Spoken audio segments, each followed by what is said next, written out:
I guess I'll go on. So, sorry about that. Yeah. I'll keep reading the story. Sorry about the interruption. I became a pirate for one simple reason. I hated the law, and I hated even more those who flaunted the law for their own self-aggrandizement. In a word, I wanted a life of freedom. Talking about a pirate, being a pirate in their ship having rules.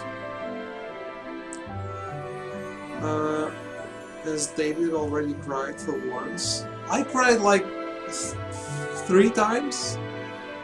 Is that right? Oh, not today though, yeah. But hey, Rhinus, welcome back.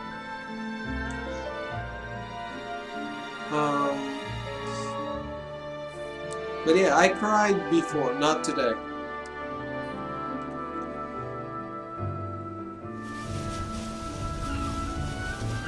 Whenever I stood at the prow of a ship, slicing its way through the waves, and I viewed the vast ocean stretched out beneath the clear blue sky, I felt enveloped in the joy of having taken limitless freedom in my own 2 hands. True, I need not traffic in the fear of death and aging known to all who count as human. And because I will never age nor die, infinite time means for me infinite freedom. Not bad, wouldn't you say?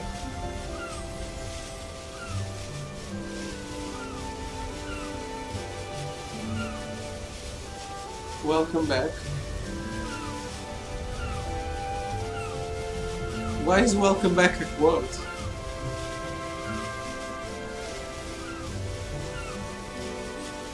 I cried twice and once in Final Fantasy X. I think I cried more than once in Final Fantasy X, to be honest. But yeah, this game is a tearjerker. I had to push back tears 2 times and I actually cried 3, I think. Been watching a lot of basketball this weekend. Lots of beer. Rookie game on Friday. I thought there was the sports season was over. My mistake, I guess. I would spy the ship that would be our day's quarry. I was always the first to board it, springing lightly onto their deck with a shout. I am Seth Balmore. Now be good and hand over your money and valuables. Then, taking the booty we had snatched, my man and I would raise a cry of victory and leap back into our ship. I was absolutely free. Nothing stood in my way. Hey, Pop Cynical, thank you for the follow. Really appreciate it. Eternal life overflowing with freedom. Not bad, wouldn't you say? Did I read that?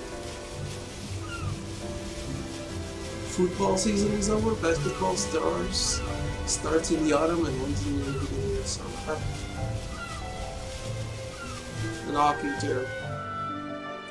Righteous Buccaneer, what kind of fancy pants nonsense is that? How about pirate bitch? Of course one always hears such jealous ravings in all walks of life, but especially so in the thuggish world of pirates. Needless to say, I knew I had many enemies. Even a child would realize that being called a righteous buccaneer could only increase the number who hated me among such raping and pillaging brigands as pirates of the sea. But I didn't care about that. I could be stabbed with a knife or blasted with a cannon, and still I would not die.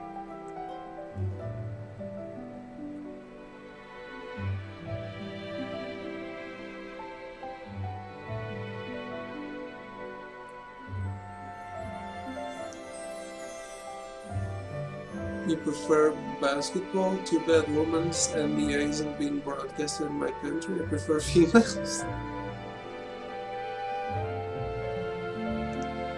Well, yeah, females are better to watch, of course. I'm not sure about the sport itself because I don't like sports. Just video games. Immortal Seth, they called me. And it was literally true, not just a figure of speech. I won't get in your way, I told the other pirates. But I won't let you get in mine either. I was afraid of nothing and no one. I lived the way I wanted to live, and I wouldn't or shouldn't have let anyone interfere with me. I went wrong only once, but that was all it took. In a moment of carelessness, I let them capture me. Of course, that alone was nothing for me to be afraid of. As I keep mentioning, I can never age or die. I would have done them no good to try killing me, and they knew it. The most they could do would be to rough me up a little and threaten to make it worse for me next time. They had to do something to show their man how tough they were. They couldn't just let me horn in on the pirate game and pretend it never happened.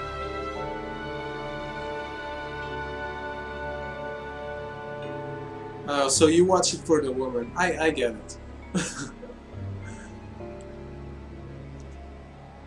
Not sure you can link, I don't think so. Shonen can try using permit or allow. I don't know how it is though. I don't know how that works with Muwat. But you can try.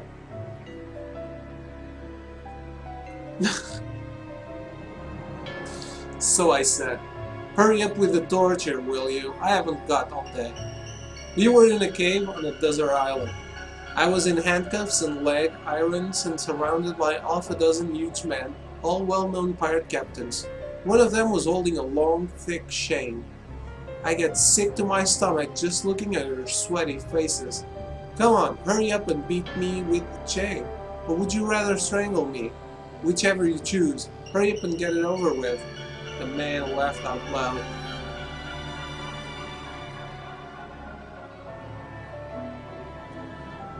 I will take a look at that after the story. Hurry up and get it over with, said the leader. Too bad for you, Seth, but this punishment is not the kind that can be hurried. I'm just sorry we can't stay with you to the end. Yeah, chimed another man. Unlike a monster like you, we humans don't have all the time in the world. Okay man, let's make it fast. The way the lady wants. Licking his lips, the man with the chain approached me, and two others grabbed my arms from the sides. They were not going to use the chain as an instrument of torture, but to rob me of my liberty. They chained me to a gigantic boulder in the cave. They were laughing so hard they could hardly contain themselves. Just what do you need, eh, Seth? It's the end of the road for you. We can't shoot you, we can't stab you to death, so we'll just lock you up. We'll never come back to this island again, and even a half-baked pirate like you knows this place is not on any sea lanes. No fishing boats even. And right about now, your men have gone off looking for the wrong island. We're the only ones who know we brought you here.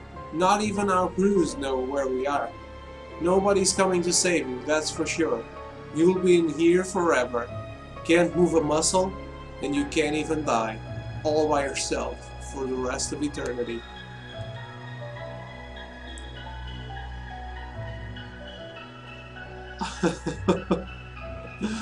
I am not doing that. With that, the man walked out of the cave, leaving me there with a single lantern. You guys are evil. Cowards, I screamed. Don't run off like that. Don't do this to me. But the only response was the hollow echo of my own voice in the cave. The lantern the man left behind was not meant as a kindness, but rather the opposite. It was a prop in their little drama. When it finally ran out of oil and went dark, it would impress on me the weight of eternal solitude. As long as the lamp kept glowing, I was filled with rage for the men. But when the oil was running low and the flame began to flicker, a deep anxiety assaulted me. Unable to move, I stared blankly at the flame. Eternity. This world has no such thing, or perhaps it should not have. Solitude. I was always alone, or more precisely, I always ended up alone. It was my destiny. I could be surrounded by companions whose feelings matched my own perfectly. I could share the deepest love with another, but in the end, I would always have to lose them. Do you know what it feels like to see countless others succumb to death while you yourself are focused around the road of endless life? But in your case, Anera, you do have some idea.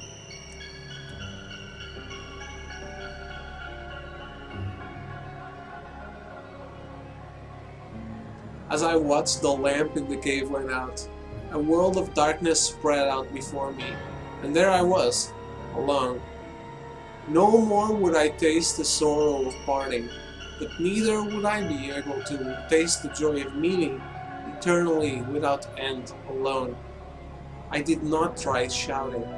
People shout and scream for one reason only, because they want someone to hear them, because they believe there is someone somewhere who will hear their cries.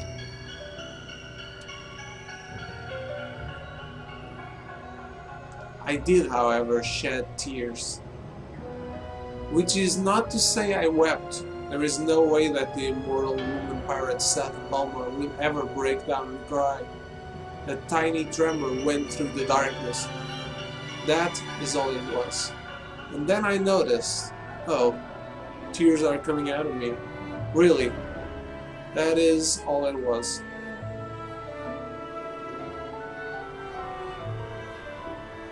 The hours passed, or perhaps it was days. In the darkness I lost track of the flow of time. There was something else I lost track of.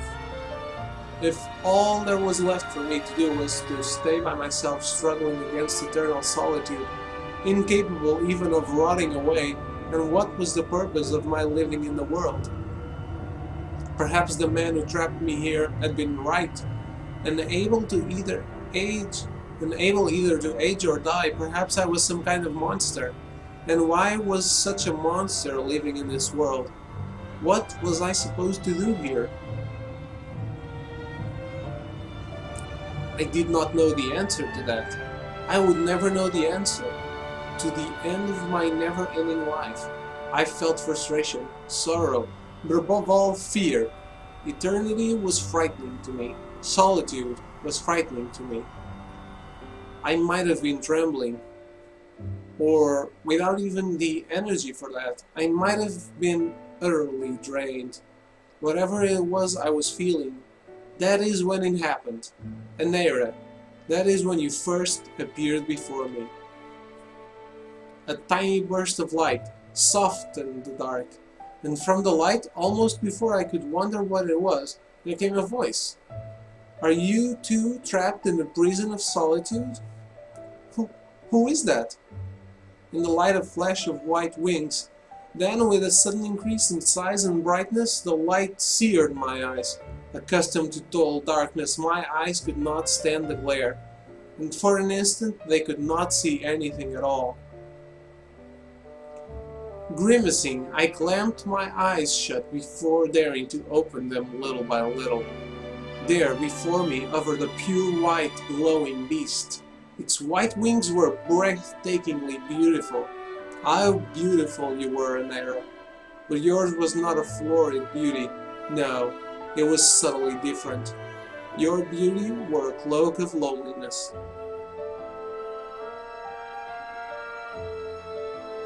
I am like you said. And when I cocked my head to look at you with puzzlement, you continued. I have been looking for someone like you for a very long time. You spoke slowly, majestically. Oh, immortal woman pirate, you and I share a single destiny. You knew who I was. Together, let us escape from this solitude and make our way together. You said, your eyes locked on mine. Escape from this solitude. The words continued ringing in my ears. But I did not know who you were. I could not even be sure what you were, nor could I leap joyfully at the invitation of one I could not tell as friend or foe. Who are you? I asked. I am an heir of the White-Winged clan. White-Winged clan? I had heard the name before. The White-Winged clan were said to be wondrous beasts that had become extinct in the distant past. I have heard that the White-Winged clan died out a long time ago. I am the last of the bloodline, the only survivor? Indeed, as I said, the last. Which is why you speak of solitude? At that point, almost before I knew it, a weak, almost self-mocking smile crept over my face. I felt myself lowering my guard as I spoke to you. My chains, however, were digging ever deeper into my flesh and shackling my heart as well.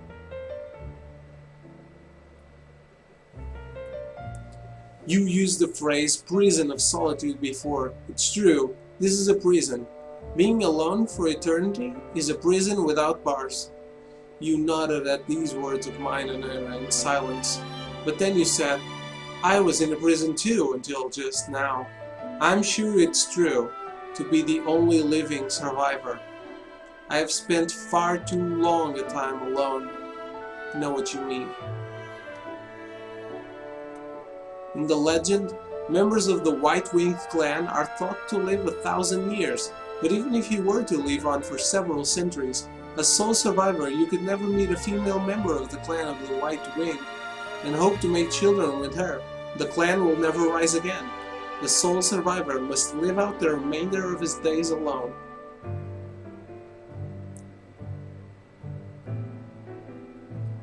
In order to conquer this unbearable loneliness, you said, I would need someone to make her way with me. Then you looked hard at me and said, Oh, pirate woman, are you not of the same mind? I nodded in agreement. But then I made a point of smiling and said as casually as I could, in other words, you're lonely. Your beautiful face softened, and you said with some embarrassment, I wonder. I wonder. According to the legend, as I have heard it, the clan of the White Wing are proud and love their solitude. This only increased your embarrassment, and you said, solitude has its limits.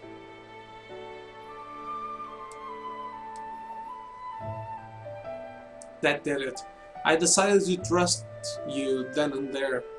Well, if that's how you feel, you should come right out and say it. I want company. Company?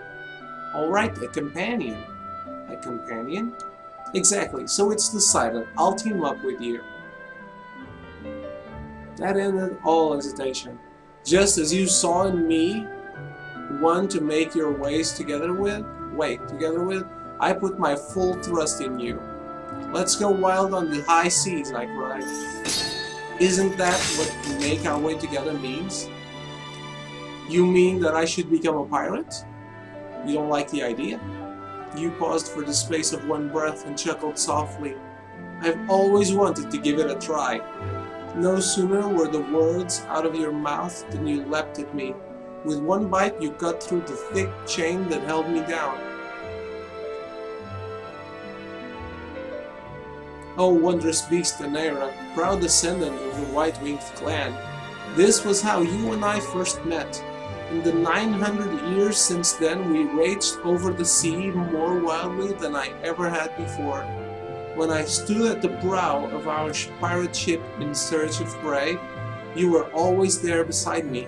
We became irreplaceable partners, friends, companions, family. The end. So, this is the person that she lost, right? Is that it? The one thing Gongora took away from her?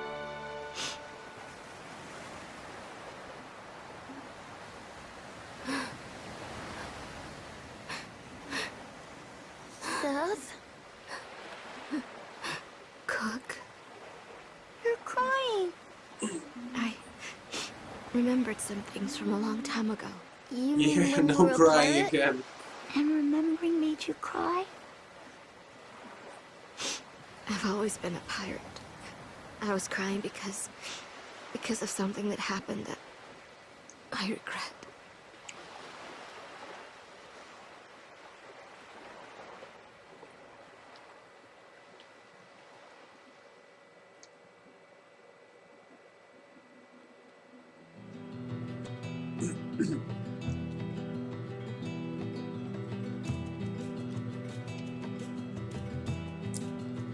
Makes sense, doesn't it? This is the thing she lost.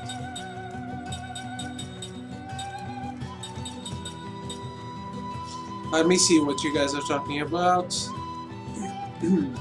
Only NBA stuff? If it's NBA stuff, I can't partake.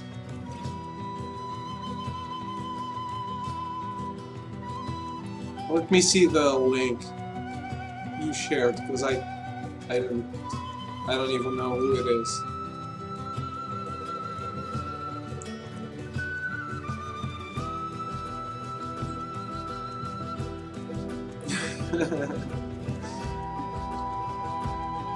Lindsay Wallen, Minnesota Lynx. And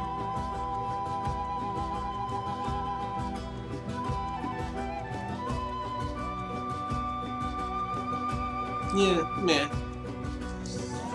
There's a son named Derek.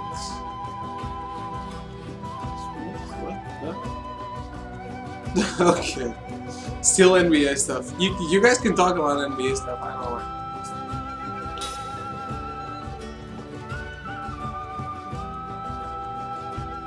The only NBA stuff... no, I know nothing on NBA. All the NBA stuff I know is from Space Jam. That's all the contact I ever had with NBA stuff. Or basketball in general. Oh no, it's a cologne on statue. This is clearly a bad place. Kyle! Kai? What? Look! It's Kyle! People know me here? Hey, everybody! Kime's back! It's good to see you again, Kime. But you haven't changed a bit.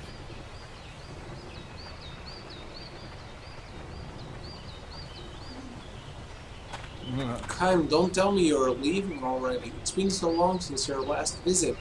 Don't go just yet.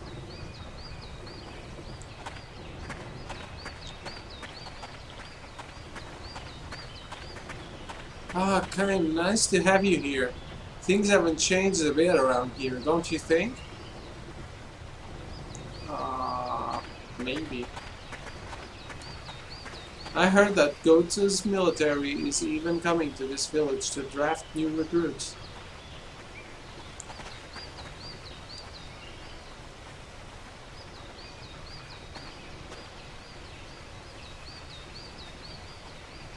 Basketball and WRC. Well, WRC, my contact with WRC is the video game. You know, I have some serious trouble believing that you actually lived here once before. It's safe in Tosca. The entrance to the Black Cave has been sealed off, so there's no way the Gotans can make it here.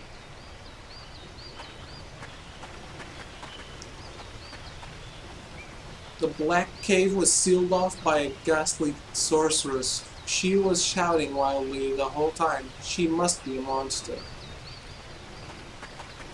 Welcome, Kane. That house on the cliffside on the north and the cape where you and Sarah lived. It's still there, you know. Oh, so this is where I lived with Sarah.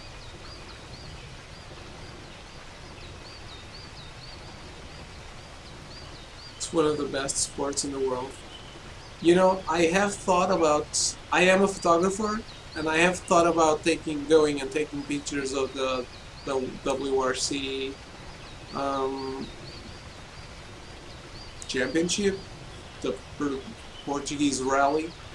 But then I think Hey, I just paid a lot of money for my camera. I'm not going to fill it with dust and dirt. So no. I always end up not going. Yeah, F1 is boring. WRC video game is bad. It's the worst ever. Dirt Rally and Richard Burton's rallying is the best. It's real situation and you prefer play with a wheel. When I say WRC, I mean on PS2. I have WRC Evolved. That's the only one. So no dirt yet. But it is, it's kind of like Colin McRae.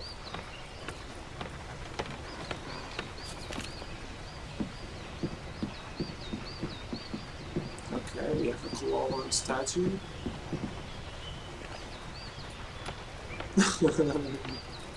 I don't want dirt and dust on my camera. It's true.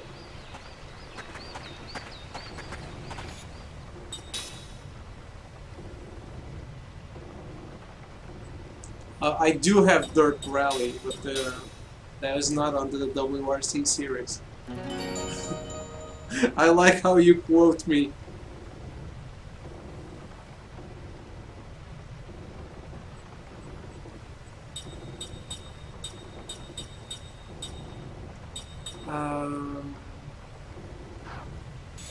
It is liberal quoting, but you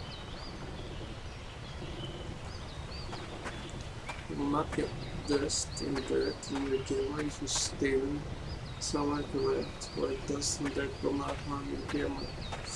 Yeah, but I'm a beginner, so I probably would make that mistake, and the camera is too expensive.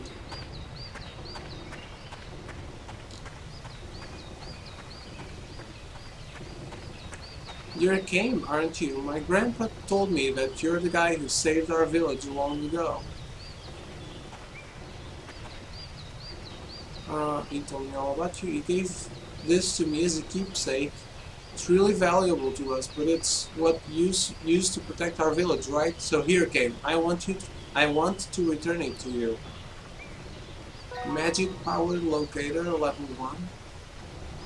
Hey King, try it out now. I've hidden a treasure somewhere inside the village. See if you can find it. Here's the hint. It's hidden somewhere way up high. It's yours if you can find it.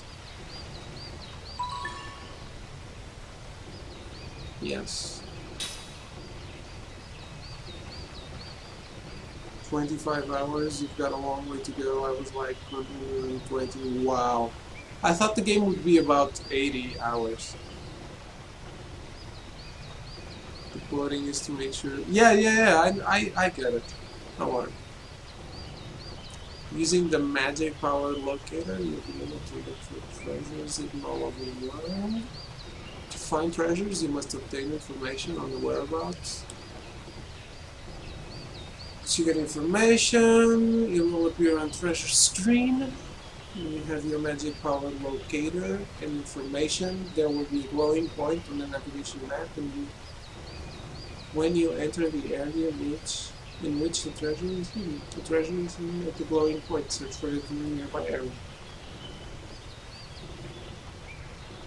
Okay. No. It's in the Cologne statue, isn't it?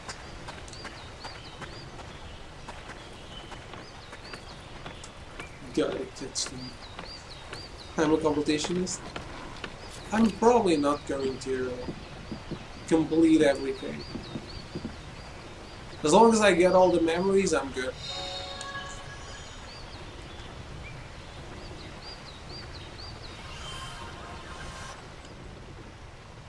Oh, we are alone.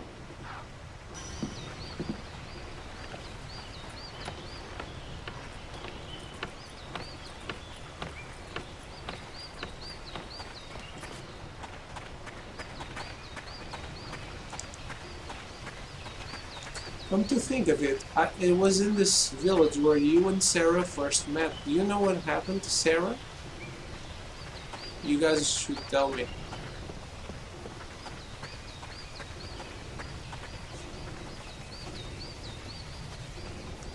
I've been in my fair share of battles where one day, just as I was swinging my sword at someone, I suddenly thought, man, I wish I could have been a baker. What the fuck? I have no idea how a thought like that came to me, but after that battle, I quit the army. I have made my living baking bread ever since. Oh, memory time. Kim recalls a memory that was locked deep within his heart. I am from a mighty country west from Germany, north from Belgium, east from England and Scotland.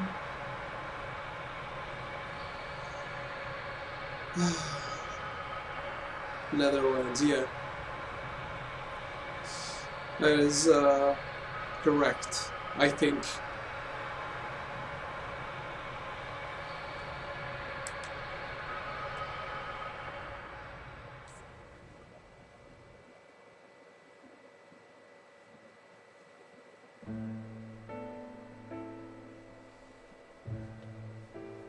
How is someone from the Netherlands so interested in the NBA? That is hard to come by, I think. The hero. The hero was home from the war. He had performed gallantly on the battlefield, advanced to the rank of general, and made the triumphal entry into the village of his birth. The villagers welcomed him with a festive celebration. The grown-ups were treated to drinks beginning in the afternoon, and the children received sweet confessions. The cattle and sheep and the pastures that supported the villagers' livelihood, whether because they were excited by the unusual commotion or were welcoming the hero in their own way, sent especially shrill cries reverberating into the blue summer sky.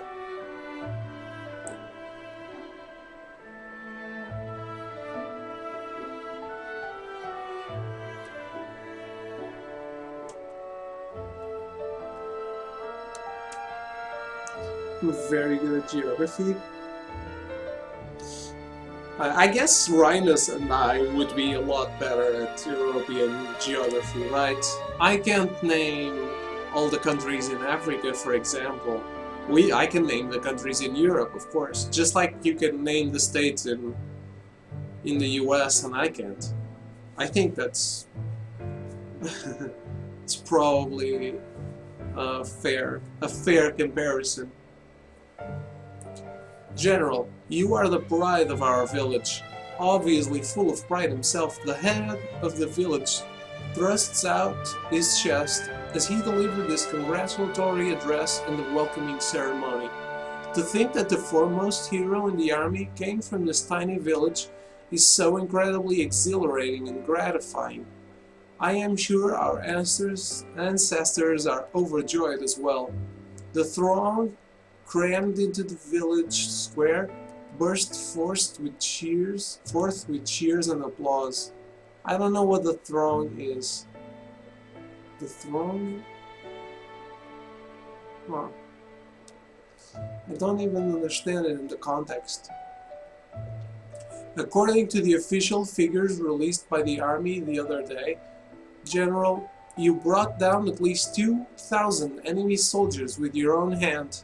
A thunderous roar shook the square.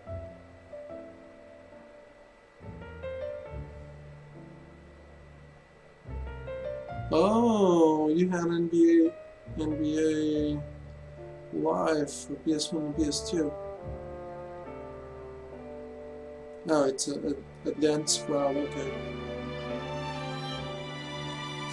My only NBA game is NBA 2009. I bought it because I wanted a game for every sport.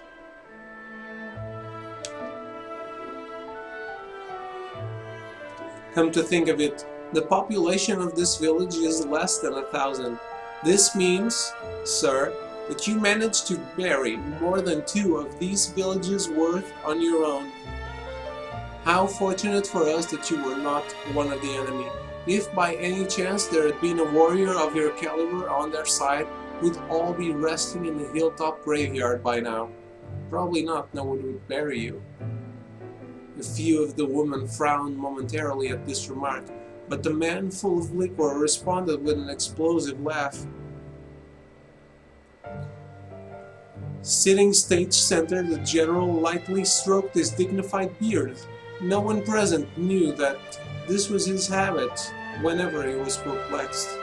When he left this village to join the army, he was just an ordinary soldier, a long way from growing a beard.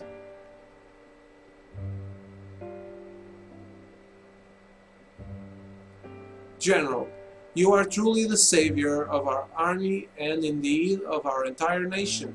I understand you will be leaving for another battle tomorrow, but we all hope that you will thoroughly enjoy yourself on this rare visit to your birthplace. The village chief ended his greetings and withdrew to the wings, whereupon the village's #1 entertainer bounded onto the stage in the most comical way he could manage. "Dear General," he cried, running over to where the man was seated and going down on his knees. "Oh, hear my plea." The general looked at him uncertainly. "Is there any possibility that you would lend me the sword at your side, if only for a moment?" Perplexed though he was by all this, the general, impelled by the audience's applause and cheers, handed the man his tasseled and jewel-encrusted sword. The man bowed deeply as the sword entered his outstretched hands, and again he cried, "My gratitude knows no bounds." Pretending to stagger under the weight of the sword, he came to the front edge of the stage and held the weapon aloft. "And now, ladies and gentlemen, I will reenact the event that raised our dear general's fame to the heights in a single bound, when he hacked 18 of the enemy into tiny bits.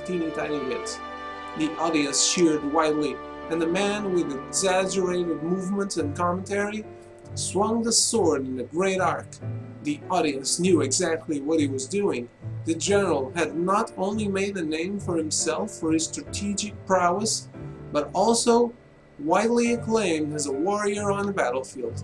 He did not rely solely on his weapons, but in the end leveled his opponents with his sheer physical strength. This too was a matter of the utmost pride for the villagers.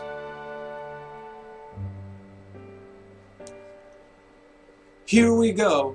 1 man down, 2 men down, flip the sword back, 3 men down, 4th man slashed diagonally right through the shoulder, 5th man's head goes flying hoof there, and 3 at once, 6th, 7th, and 8th men, what a bother, I'll just skewer it like this." The man thrust the sword through 3 imaginary opponents, and the crowd went wild.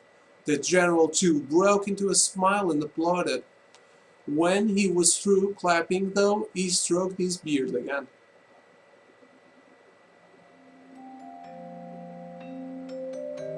I'm sure you can understand how I felt at the time, sitting up there on that stage, the old general says to Kane before taking a sip of water from his leather pouch. His magnificent beard is completely white, so distant are the past events he is recounting. This is a memory within a memory, wow. Kane nods in silence, and the general continues, as if mulling over every word. The more you know about war, the more you feel that way. I'm sure the villagers meant well. They just wanted to pay homage to their hometown hero. No, of course, they weren't being the least bit malicious. My village has the nicest people in the world, which is exactly why I found the whole thing so painful. I couldn't stand it after a while.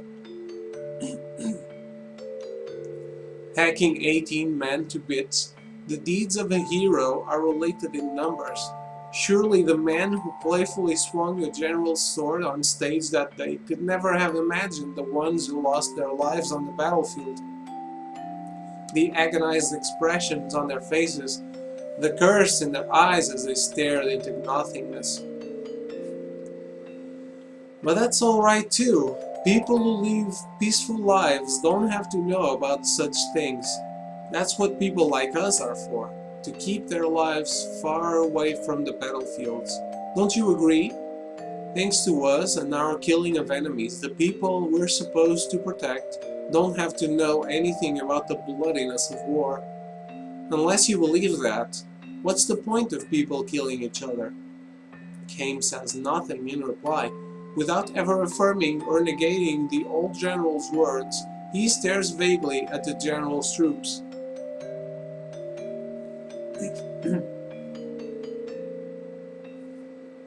What did you say your name is, Kame? I suppose you've killed more enemy soldiers than you can begin to count. There's no way I could count them all. I thought so. You have a flawless build, the kind that can only be tempered on the battlefield. Only a man who has survived one battle after another can carry himself the way you do with a complete naturalness. How does a man like you find himself driving a horse cart over a mountain pass? Kame is ready to leave without answering if the old man asks him such a question. But the general inquires no further into Kame's background. Instead, there is a sense of relief in the smile he bestows on the sight of Kame resting his horses at the pass. I was 16 the first time I went into battle. After that, I just kept running from one fight to another until I made it all the way to general. At first I remember the faces of the men I crossed swords with and killed. Even if you don't try to remember them, they get carved into your memory. I had terrible nightmares, and try as I might, I could never seem to wash off the stench of the blood that splashed on my face and hands. That was a hallucination, of course, but it got so bad once that I spent a whole night in the river trying to wash myself off. The general paused a moment to think about his story, then went on. But after a while, you get used to it. You get used to fighting and killing over and over again. Your body and your mind and your heart, you just get used to it. That's how people are. So I stopped having nightmares. I killed all the enemy soldiers I could lay my hands on, and I forgot every one of their faces. It's the same for you now too, Kame, isn't it? Maybe so. It's like a curse. If you don't get used to it, your heart breaks. On the other hand, if you do get used to it, your heart probably ends up breaking someplace deeper down. The general casts a fond glance towards his resting troops, then slowly shifting his gaze far down to the foot of the mountain, he says, "So that's what it was like for me back then, when I returned to my birthplace in triumph."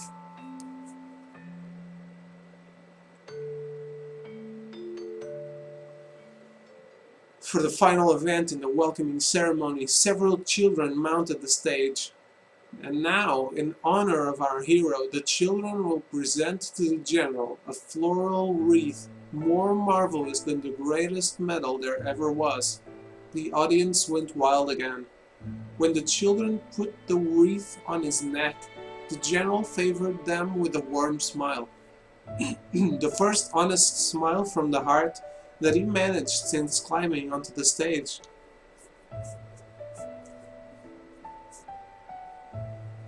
And finally, as a special treat for the general who has been galloping from one battlefield to the next, far from his native place, the children's chosen representative will read his own original composition spelling out the joys of the peaceful life of the village.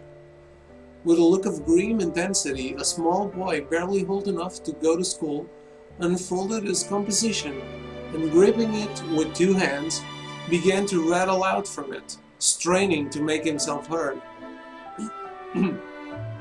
Just like me. First, I'm going to write about one of the nicest things that happened to me. At my house we have a pasture with lots of cows and sheep.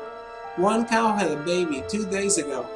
I helped my daddy by stroking the cow's back with a handful of straw while she was having the baby. That makes the cow warm up so it's easier for her to give birth. The baby was born just before the sun came up. It was a tiny baby, but it could already stand on its own legs. A baby, wow. I'm going to take care of this baby until it gets big. Dear little calf, hurry and grow up, okay? The general had tears in his eyes. Now I'm going to write about one of the saddest things that happened to me. That was when my grandma got sick and died. She was such a nice grandma. I know her sickness made her feel bad, but she was always smiling when I was around. She let me hold her hand when she died. I watched her face the whole time. Because I knew I wouldn't be able to see her anymore, and I wanted to remember her even after I grow up. She just kept smiling and smiling for me right to the very end. That's why she was always smiling when I think of her. Are you looking down on me from the sky, Grandma? Well, I will never forget you as long as I live.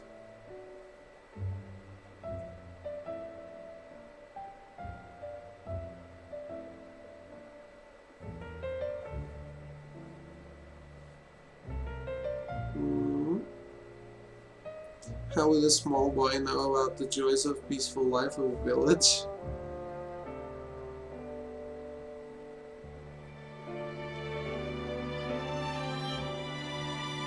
The kid is supremely wise for his age.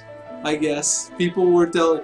I guess his mom wrote the composition for him, just like it's custom everywhere else in the world. Tears were streaming down the general's face. When the ceremony ended, the general left his village and headed for the town where army headquarters were located. There he wrote a long letter to the king, and he gave his sword to his most trusted lieutenant. The general had decided to retire.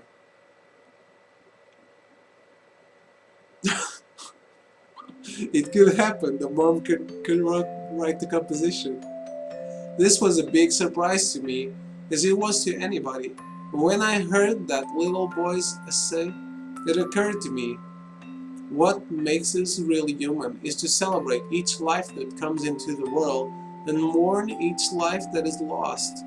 I didn't need medals anymore. I didn't need the honor of being allowed into the presence of His Majesty anymore. I wanted to be a real human being again. As a result, overnight I went from being the village hero to being reviled as a traitor. The general turns to face Game and asks, "So are you going to mock me as a coward who ran away from the battlefield? Or blame me for being a deserter who betrayed his own patriotism?" Game turns a gentle smile on the old man. "Neither," he says. "As a soldier, you made the wrong decision, but as a human being, you made the right one." The general strokes his white beard and says, "My habit has changed too. Nowadays, I find myself stroking my beard when I'm embarrassed." The two men look at each other and smile.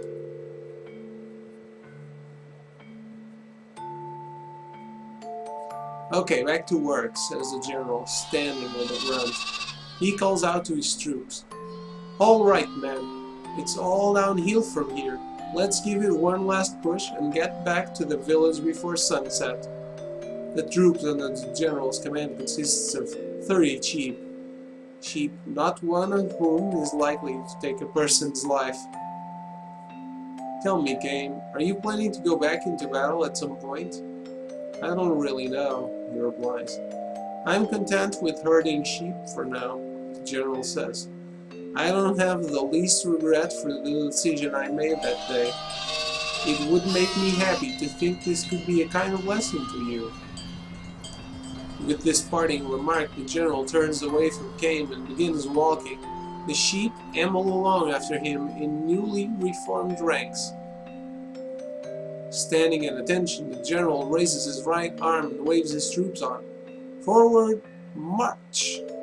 The command he had once delivered to tens of thousands of men in the battlefield now echoes pleasantly among the mountains of his native village.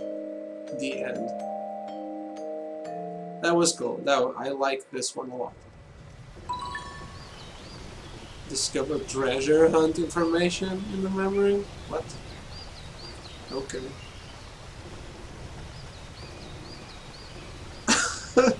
When I heard the little boy's essay, And we cheated and his mom waited for him.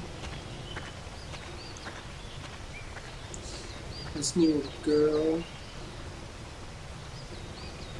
You're going to bed? Yeah, it's probably, yeah, it's even later for you than it is for me.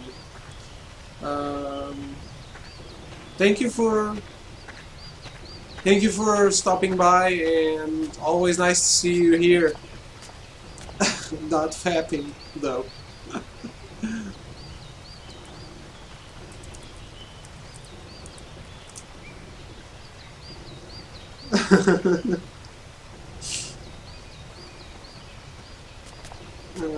I was a girl of 13 who looked like a girl of 9 because she had cancer, but she was healed from it. Her body didn't develop well during sickness, so she looked like a 9-year-old.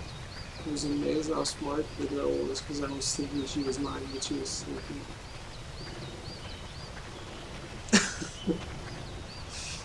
13. Yeah, I'm not. Is this? Oh, because the kid is still wise. Okay. You guys are insane. They're way better looking people than that basketball player.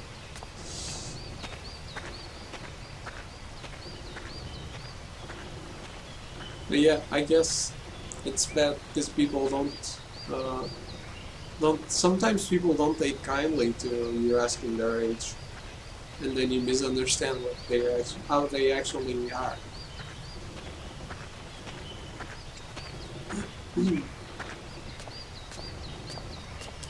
Being a baker's hard work too, you know. It's funny to think that the bread I used to eat on the battlefield was probably being made by someone like me.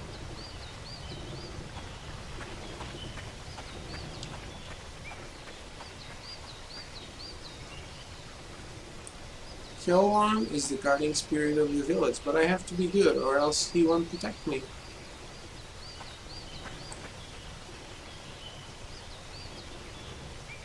Don't lump me with Linus?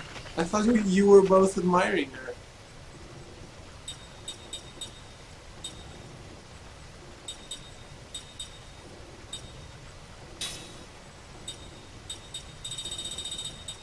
Hey, we have everything so far. That's good. So, where do I check treasures? Okay. Treasure beyond the waterfall, hidden somewhere in Tosca village, a present for it came from the children. I admire her as a basketball player. Okay.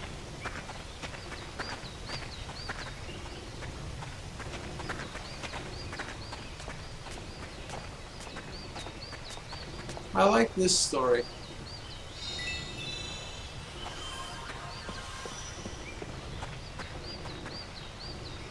You brought us food when we were all about to starve to death, right? My grandpa says that we owe everything to your help.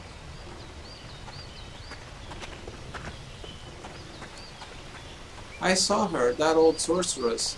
Her face was a mess. She looked like a monster. Something's definitely wrong with that old woman, I tell you. Everyone seems pretty scared of that old sorceress, but I don't think she's any kind of monster. She wasn't old, I'd say it was Sarah.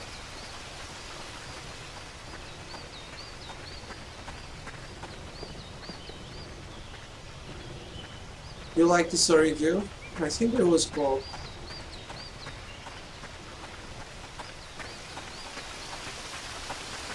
Okay, so there's this, the treasure beyond the waterfall.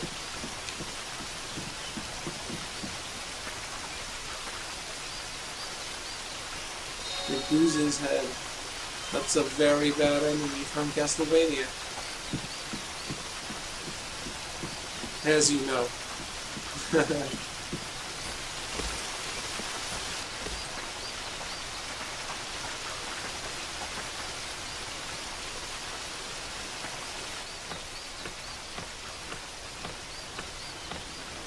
The It's really nice and charming until we realize that the kid totally didn't write the essay. Hey, it's just a theory. There's going to be another treasure here, isn't it?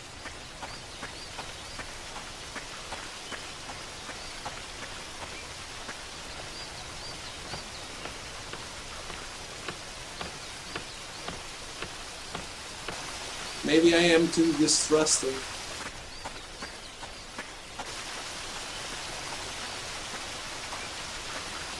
Just like I keep not trusting Jensen. But you can't get to Goto without traversing through the cave, but with things the way they are these days, sealing it off was the right thing to do. Why did she close off the cave? How am I supposed to know what's going through that old sorceress's mind?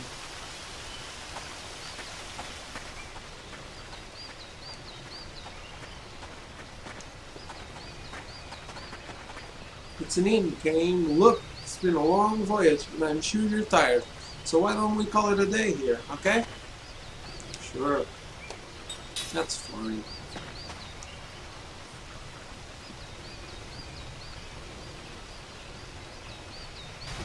There's no way a child would understand and appreciate the boring nature of a farmer's lifestyle.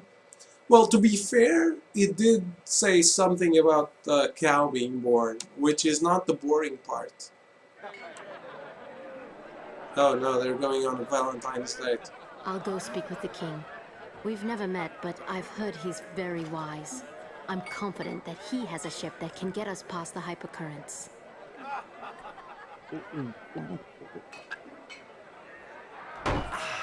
Wow, that hit the spot. You know, I'm finally starting to feel at home.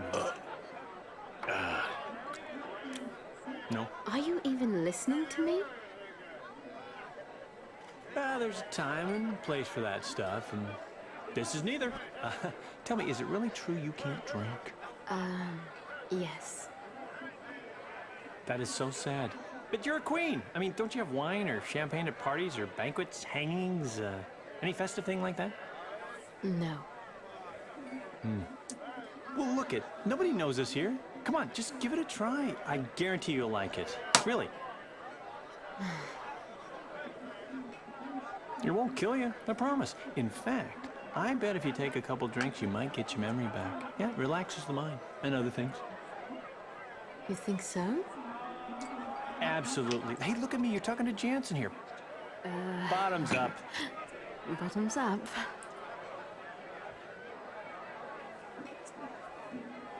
What? You don't like the cheap stuff? No, it's just I've never tasted anything like it before. You don't have to force yourself to drink it. No, I want my memory back. If there's any chance this will help, I'll manage to drink it. Yeah, is he roofing her again? Could be.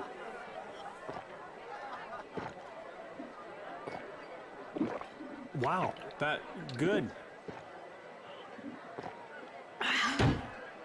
Are you, okay? Ooh, I feel very lightheaded all of a sudden. It's affecting me like you said it would. Oh, your muscles Yeah, are well- so... Hey, oh! Oh, no.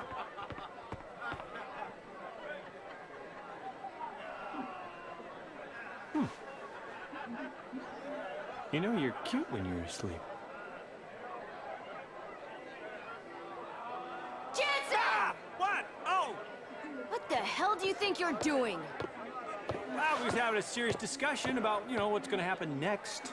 And planning. Happen next? Yeah. You know, she's going to talk to the king and get us a ship, because yours can't float where the... You know, after all, Goats has got the most advanced technology around. We'd figure we'd get a more seaworthy ship from him. So that, you know... What? All right. I'll give you the benefit of the doubt this time. But don't try any funny business with Ming. Yeah, well, I'm looking out for her too, you know. I mean, look how restful she looks right now.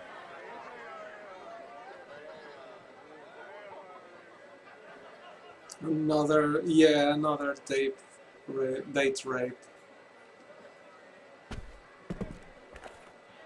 This game does not shy away from Being weird.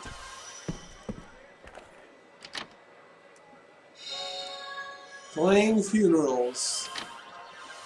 Date raping people.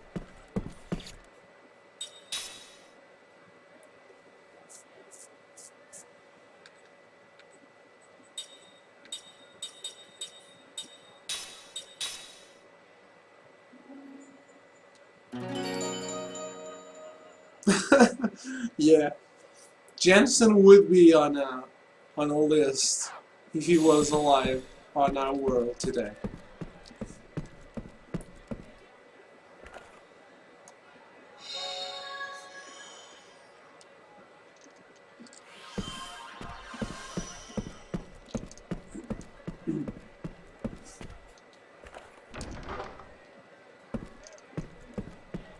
Wow, they really like the Galolans here, huh?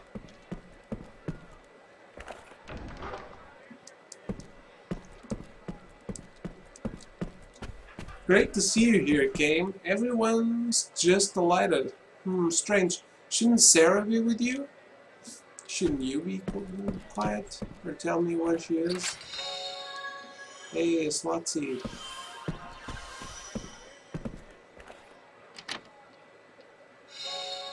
You all?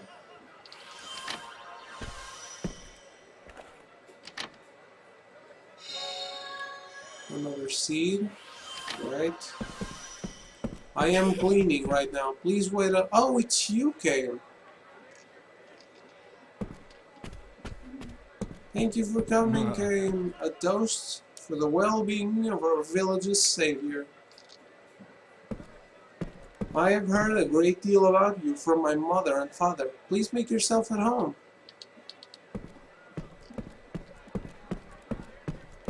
Interesting how they assume Sarah would be with you and not dead. Is Sarah immortal? Yeah, she is. Kane said she's immortal too. He said it was a link between 5 immortals. They were all comrades, right? Kane, Seth, Gongora, Ming, and Sarah. They all came to this world with a purpose, and we don't know what that is. I totally must have missed that, okay. But he said that before. He said she was immortal before. Because I said I wanted Sarah to appear as an old woman. And shortly after, he said she was immortal too.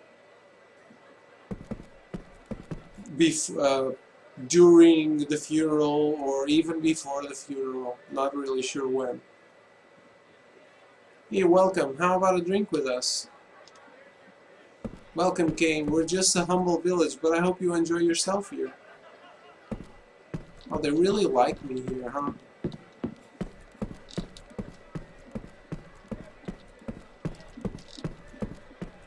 So, how was I on stage? I'd love to perform in a bigger town someday. How did I miss that? No idea. Sorry you missed it, because, yeah, it's pretty big. I don't like all the bad news we're getting lately. Have you heard the rumors about the old sorceress place out on the Cape? That's what I was saying. The old sorceress would be Sarah if she was not an immortal. I'm sorry, I just don't feel well for some reason. I'm glad you're enjoying yourself, though. Could this be Kane? Do you remember me? I suppose you wouldn't, as old as I've become. Huh?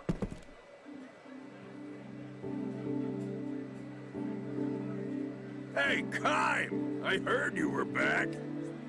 This place takes me back. And it looks like the years have been good to you.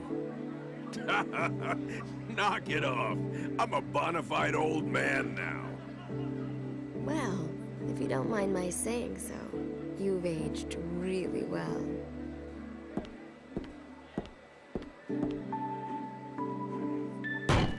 Thanks, honey. Drink up. This is on the house. Well, that is mighty nice. I don't mind if I do. Can I have that big, large mug over there? I was only 7 when you saved the village. but I remember you as if it were yesterday.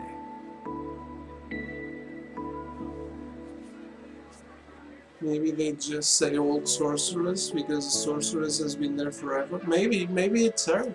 Who knows? They did say her face was totally fucked up. There's only 7 when you say the village, but I remember you as if you were yesterday. You were a hero to us kids back then.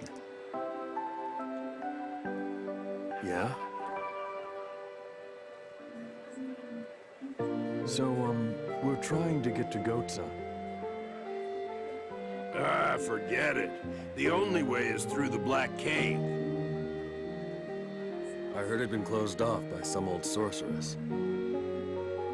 There's nothing to be afraid of. We'll just bust our way through. It's not that simple.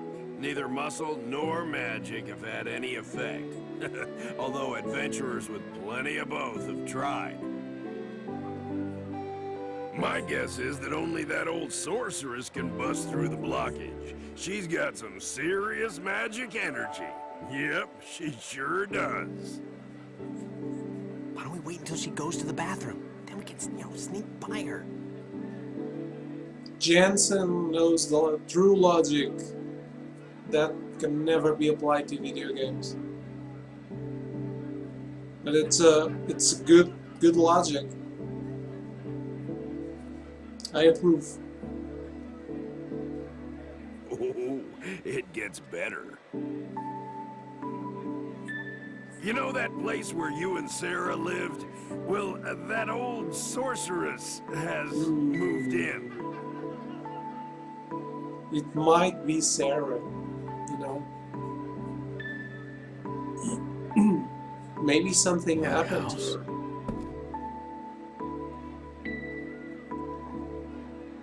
What? You don't even have a lease agreement? We kept the place up after you and Sarah went away, so it'd be ready if you ever came back. But I'm afraid she's made a mess of it. Sorry. Don't trouble yourself. It saves us the hassle of having to look for her. That's a good point. The only thing to do with squatters is run them out. Well, I think you'll be okay. Just be careful, Kyle. We're off to kick some old woman's butt. That doesn't sound right. You're not gonna go off and leave Ming like this, are you? No, he's going to rape her. We'll head out there tomorrow morning.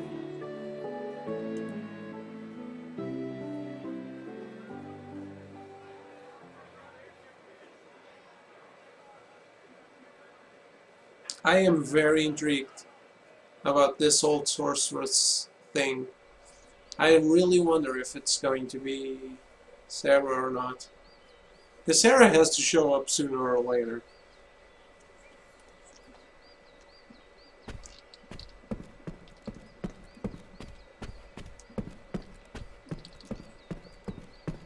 I don't need to say.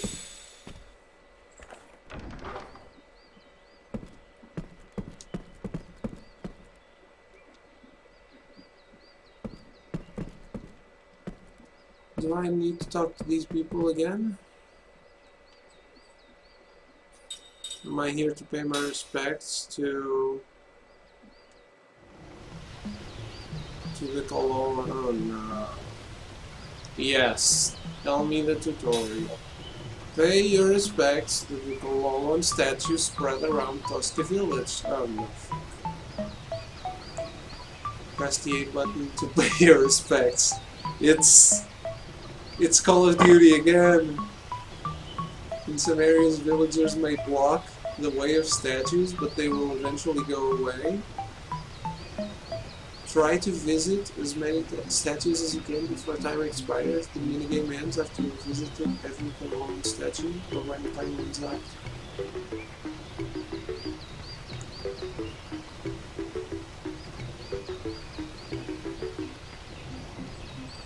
No, I don't want to do it again. That makes one.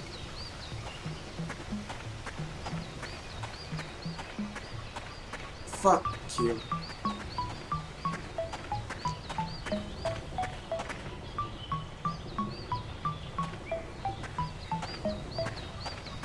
Why are the villagers on the way?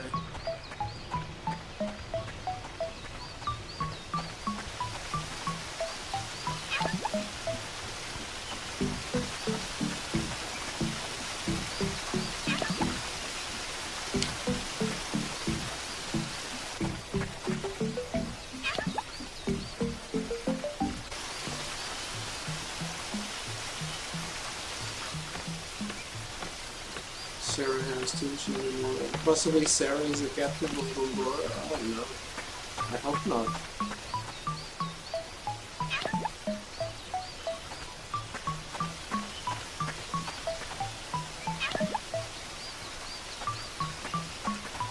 I can't even believe I'm doing this. I hate Kalawans. I am a fake believer.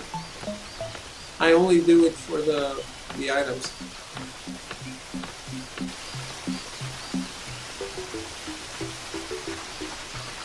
Dude, get the fuck away.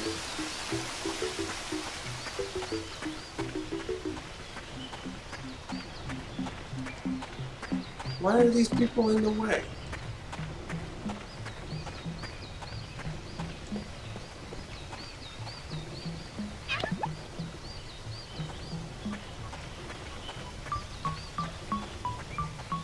Why are chickens here?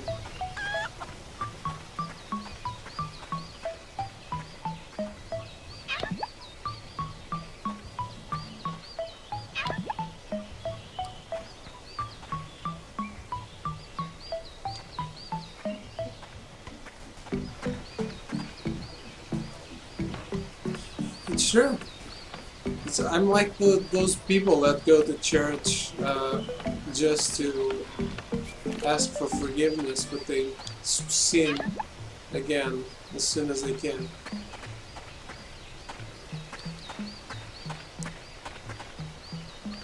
Like, here I am, paying homage to Kalawans, but then I will kill them as soon as I see them on the field.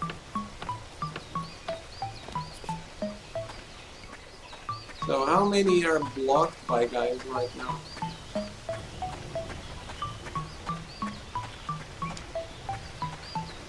That kid is still there. What am I supposed to do about that?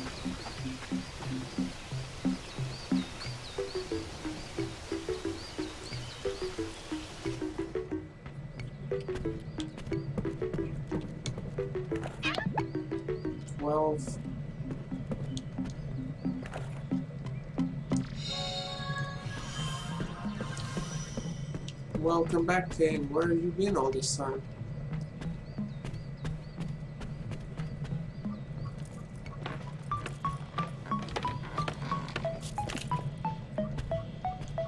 I can't prolong that race.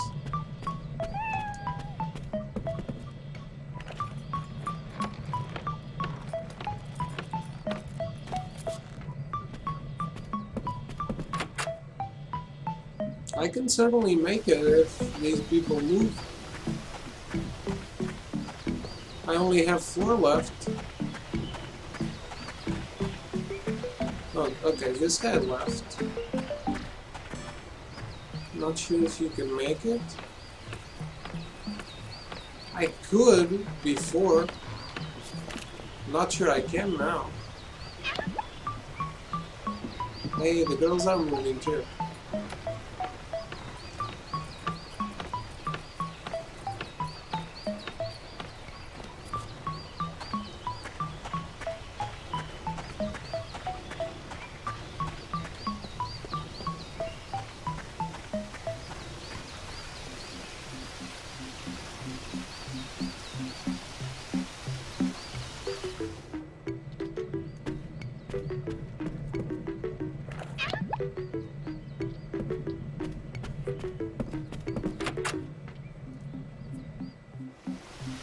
Two left.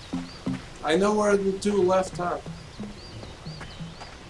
That one is still blocked, so I'm going for this one first.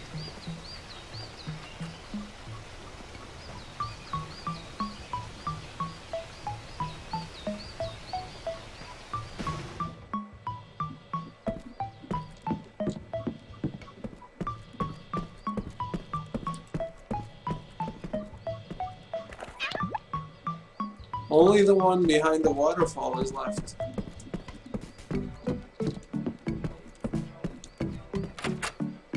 Probably not going to make it though. Yeah, no. Time's up. Fuck you. The guy was in the way.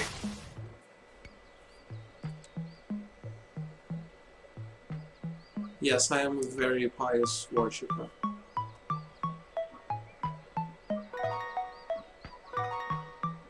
I'm going to do this again, though.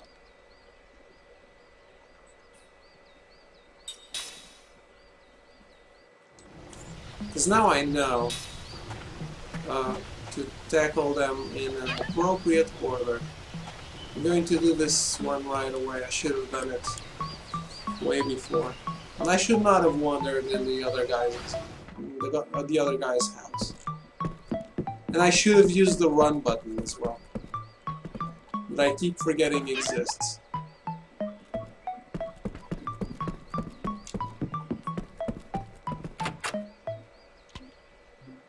It was already easy, I think.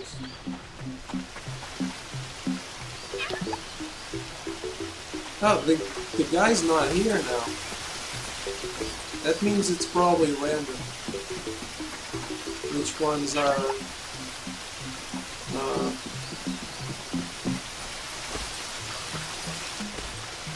being blocked.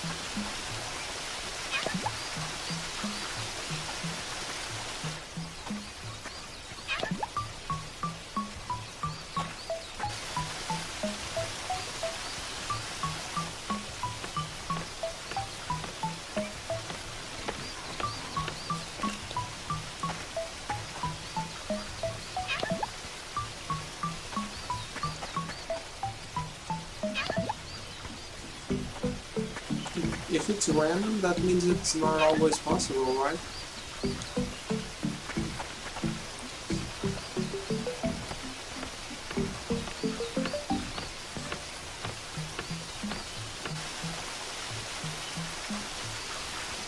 Did I do?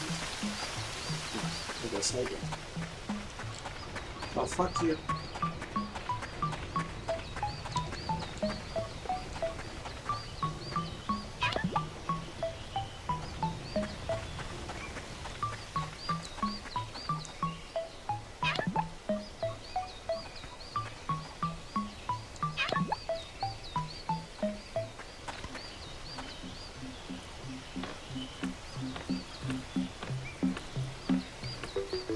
Okay, we have just the two inside the houses and the one in the first ladder, the entrance of the town.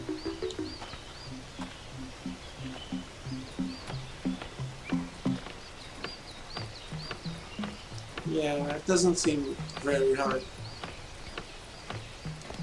But that last guy that was in front of the waterfall, he took a long time to move. That's what screwed me up. Maybe exploring this house's first floor.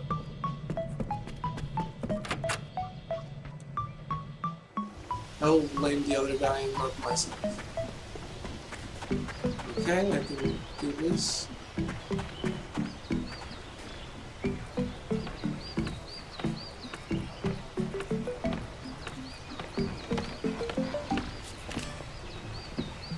And the girls are moving. Yeah, we can do it with a lot of time to spare.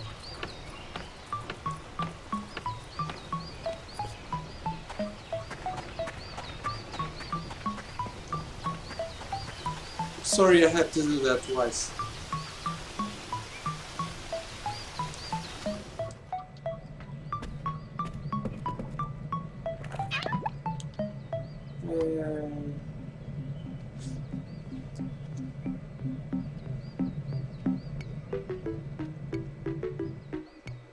I hope you enjoyed your quest. Loved it. Now then, you paid your respects to a total of 16. You have visited every Kalolan statue in the village. Amazing. I'm sure Kalolan is very delighted indeed. I'm sure he is. I got a magic. That was worth it.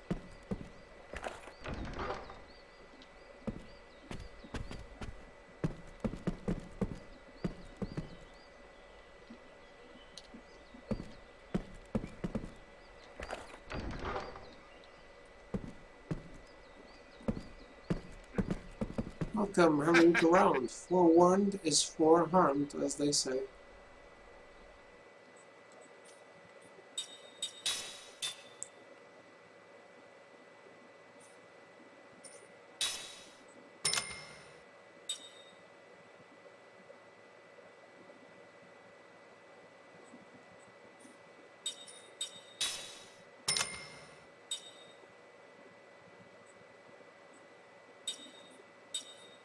Huh?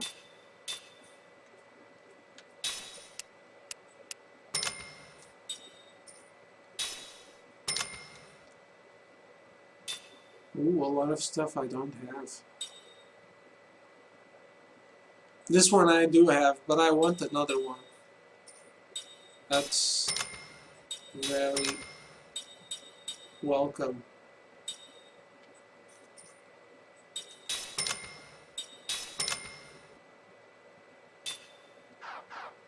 Thank you kindly. See you soon.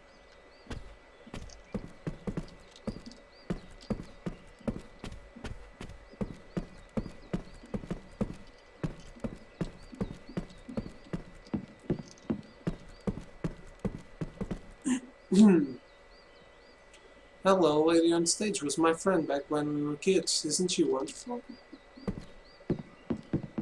Did I talk to these people? I talked to these people. I don't know if they said the same thing or not. If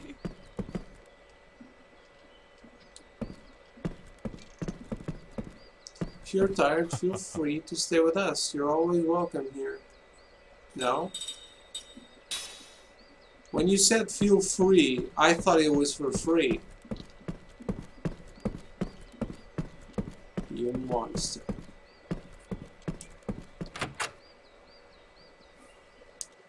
I have a bit of money. Yeah, I have a lot of money.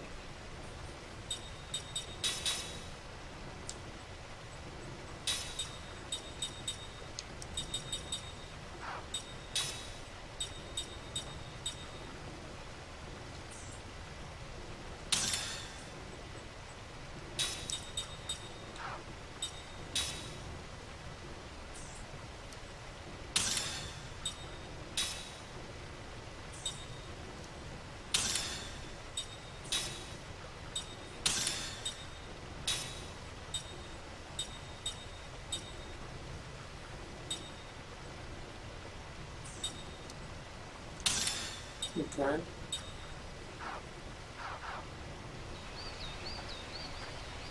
He had a poor choice of words, clearly. Okay, these people are saying the same stuff.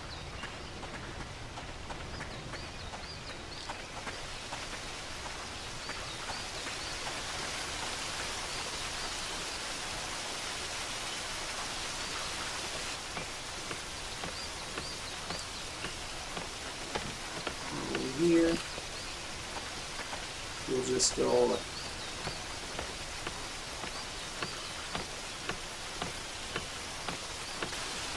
What do you do for your monies, Shonen?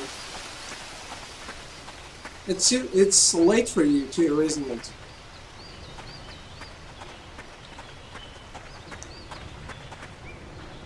Do you have to get up for work, or do you not have a job? Do you study? You're a programmer? No. So you can you work, Moobot? You work at home? Truth is, I was to be drafted into the Goatsen army, but I slipped off my roof while I was fixing it, so they dismissed me as ineligible for battle. Ah, but I'm glad you're not going to war. I'd be all by myself without you. And another memory. We have a lot of memories today, don't we? I don't have work tomorrow. So you do have a regular work where you have to be at regular hours? Go to work, it's nearby only. Work at 2 minutes. Okay. I'm asking because I work at home.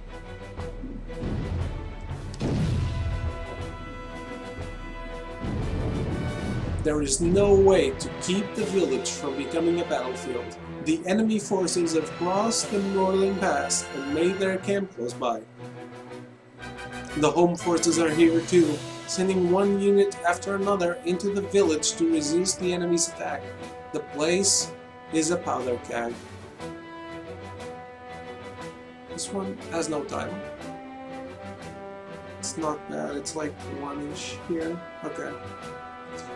I'll probably stop after this this story, because I wanted to see if we could get to the sorceress or if there was a dungeon before her, but the story will take some time already, so I'm not sure.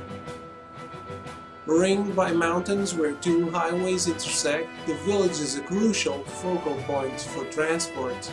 It cannot be allowed to fall into enemy hands, while its capture is essential to any hopes the enemy might have for victory in the war. Long years of fighting have come down to this one major battle. It is a battle that must be waged. The logic is clear, simple, inevitable, and it will transform this tranquil village into a battlefield at any moment. The army has ordered the villagers to evacuate. Non-combatants can only get in the way. The enemy wants to settle this before the weather turns cold. So what does that mean? Another month? 2 weeks? Got your stuff packed? No sense getting caught in the middle and killed. Talk about dying for nothing. Better forget about taking any pots and pans with you. Pack as light as you can and get away as far as you can. Think of all the generations our ancestors guarded our houses and land. I hate to think it's going to turn into a wasteland when the fighting starts. There's nothing we can do about it. It's just plain bad luck, that's all. We just have to hang in there till the war is over and come back when we find out who won. The main thing is to get out now. Right, that's all we can do. We've got to stay alive. Better not hope for anything more than that. Why the hell does this have to happen to us? The villagers leave a few at a time, beginning with the first ones to find temporary shelter. By the time the forest is lightly tinged with red, the village is practically deserted. The only ones left are the old folks who live alone and have no one and no place to run to. The army has built a crude refugee camp for any evacuees able to cross several mountains to reach it. The aged poor stagger in with little more than the clothes on their back. The only one left in the village is Grandma Koto.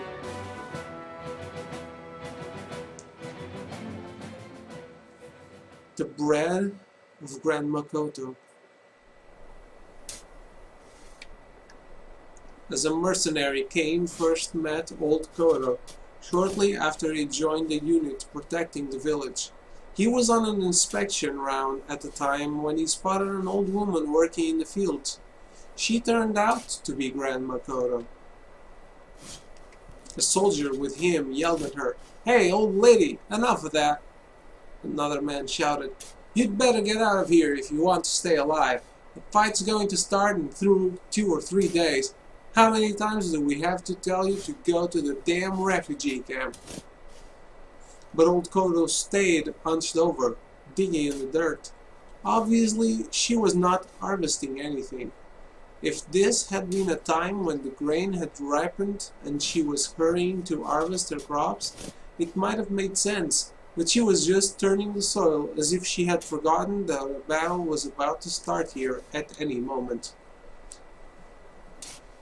Is the old bag deaf or just senile? With a disgusted look, the captain called over to Kane. "Hey, new guy, do something about this one. Drag her to the refugee camp if you have to tie a rope around her neck. We can't have her wandering around out here. She is just going to get in the way when the fighting starts. The captain's tone was arrogant. The more cowardly a commanding officer is, the more arrogant and overbearing his style becomes, and the less he is able to conceal his nervousness when a battle is nearing. Kame strode silently toward the old woman in the field. "We'll go on ahead," the captain called out behind him, but he did not turn around. Only a few days would be needed to decide the outcome of the battle for the village, which was a reflection of how violent it promised to be. For this reason, working in the fields was now pointless. Even the most carefully cultivated patch of ground would be crushed under the soldiers' boots. A harvest next year was out of the question, nor was it even clear how many years it would take to restore the village to its former tranquility.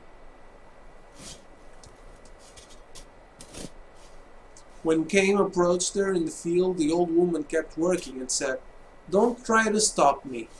She looked and sounded much tougher than she had seemed from a distance. She might have been one of those stubborn, cranky old folks that people kept their distance from when the village was at peace. "You're not going to evacuate?" Kame asked. "What the hell for?" she spat out. "They've built a camp you can go to." Old Kodo gave a snort and said to Kame, "You're a new one. I have never seen you before." "Yes." "So you don't even know what the camp's like. You soldiers have nothing to worry about." "What do you mean?" Old Kodo said nothing but pointed toward the steep mountain standing like a painted screen on the west side of the village. Kame asked, "Is that where the camp is?" "Hell no, you have to cross that mountain and another one to get to it. Nobody my age can walk that far. What's the point of building a camp in a place like that? How many old folks do they think are going to make it over there? They might as well leave us out in the hills to die like in the old days." Kame was at a loss for an answer. Continuing her digging, the old woman grumbled, "That's how the government does everything." She was clearly angry, perhaps less angry than sad. "You're on an inspection tour, right? Well, don't let me stop you." "No, you see, you're not going to get me to go to any damn refugee camp. That's all there is to it. I'm not going anywhere. This is the village I was born in, and I've lived here all my life. I know how you feel, but this place is going to turn into a battlefield soon. I know that. So what?" Kame was at a loss for words again. When she saw that, she smiled and said, "You're a sweet young man, kind of unusual in a soldier." Her expression had softened for the first time. Once she stopped being so prickly, the smile she produced was actually rather endearing. "When this place turns into a battlefield, people will die. Lots of them. I know that much, don't worry. But I have work to do, soldier boy. Telling me to leave my work and run away is like telling me to die. So if I'm going to die anyway, and it won't be long now, I want you to let me do what I want to do. You shouldn't have a problem with that." Kame fell silent, not because he was at a loss for words yet again, but because he believed she was right. "If I'm going to die anyway," she said. Knowing that he would never be able to speak such words, he had no choice but to bow silently to her will. "All right then, run along there, Sonny. I've got work to do." "What are you doing now?" "See for yourself." "Sorry, but I don't know much about farm work." "Like all the other soldiers," old Koda said with a smile. "The only thing you people ever think about is killing enemies. You don't know anything about nurturing life." She let a hint of sorrow show again. Perhaps somewhat taken with Kame, however, she favored him with an explanation. "I'm planting seeds," she said.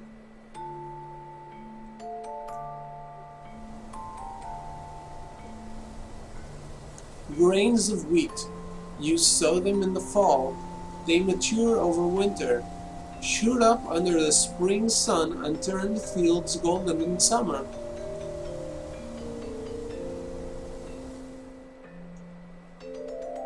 I always do my planting when the northern mountain peaks turn white every year, and this year's not going to be any different.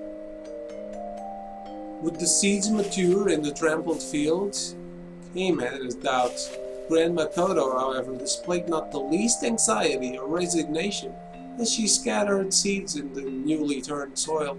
Her hands performed the age-old ritual with ease and naturalness, as if to impress upon Cain the fact that what she was doing this year was nothing more nor less than what she had done every year before. As a result, Cain's next words emerged with a smoothness that he himself found somewhat surprising. What if the seeds don't grow? Then I'll just do it again next year. And if next year's bad, I'll do it again the year after that. You have to plant the seeds. That's how I've lived my life. If you don't plant, nothing will grow. See what I mean? I think so. Whether there's a fight or not, it doesn't matter. I'm just going to do what I have to do. That's all.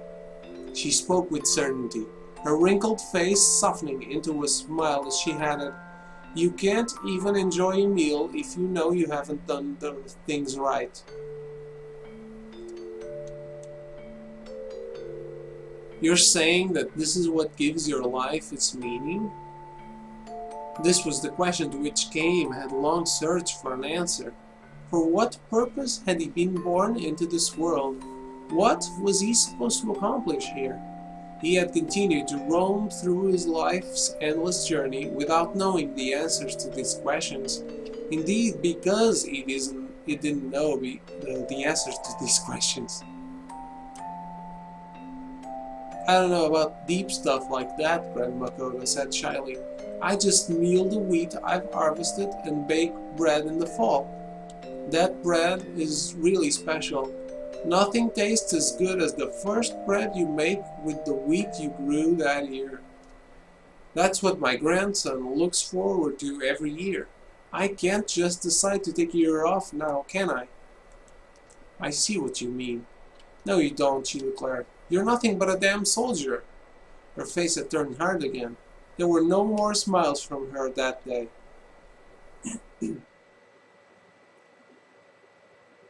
When Cain returned to the barracks, a soldier who had been stationed in the village for 6 months or more said to him, "That old bag hates our guts.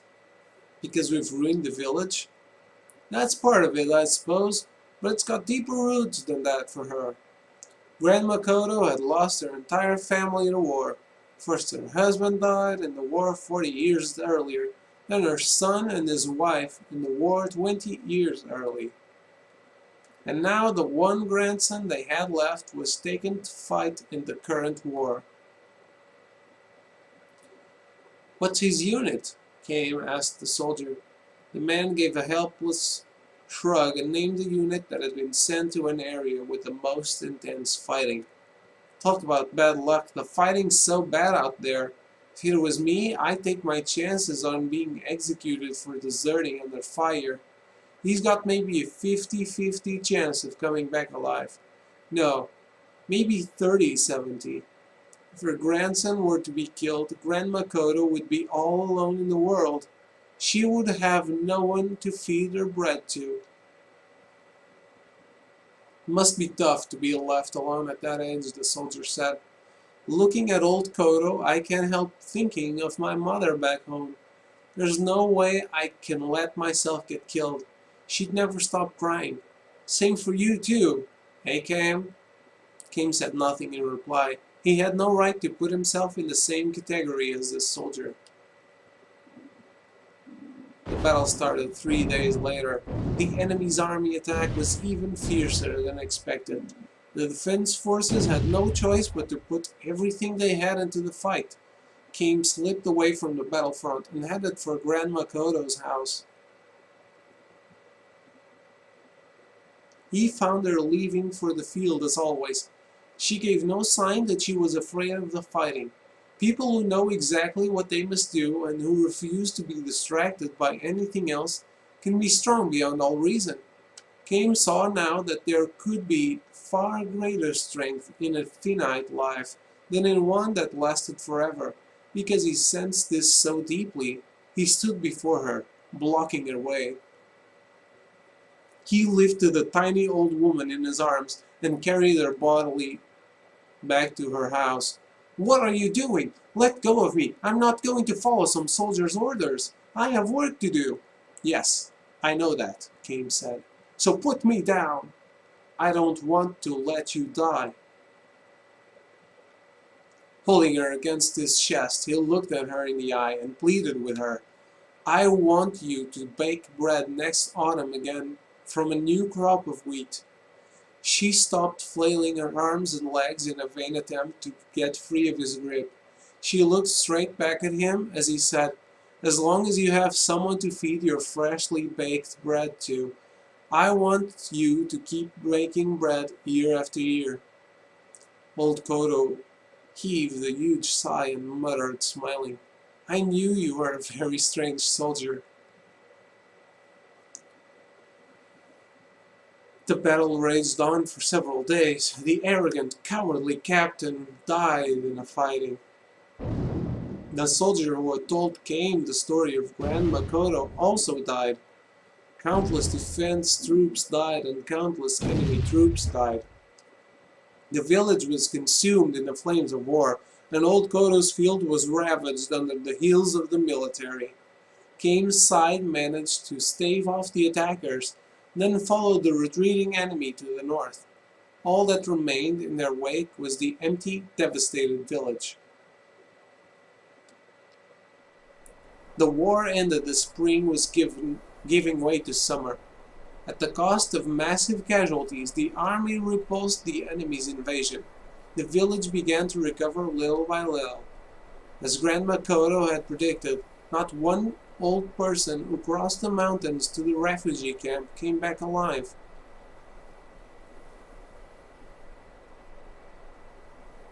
Autumn, and Cain must come back to the village. He feels warm in the chest when he looks across the fields and spots Old Kodo sowing wheat. So, she's doing it again this year, and next year and the year after that for as long as she is alive. She notices Cain and crosses towards him with a welcoming smile. A year has passed. She seems to have shrunk somewhat with a year's worth of aging. "I haven't seen you for a while," she says. "So they didn't kill you. And I'm glad to see you're looking well too. I heard you stayed near my house during the fight. You single-handedly fought to keep enemy troops away from it." Cain gives her a shy smile. "How is your wheat?" he asks. "All ruined, of course. Worst crop I've ever had. A few scrawny stalks. Barely enough for one loaf."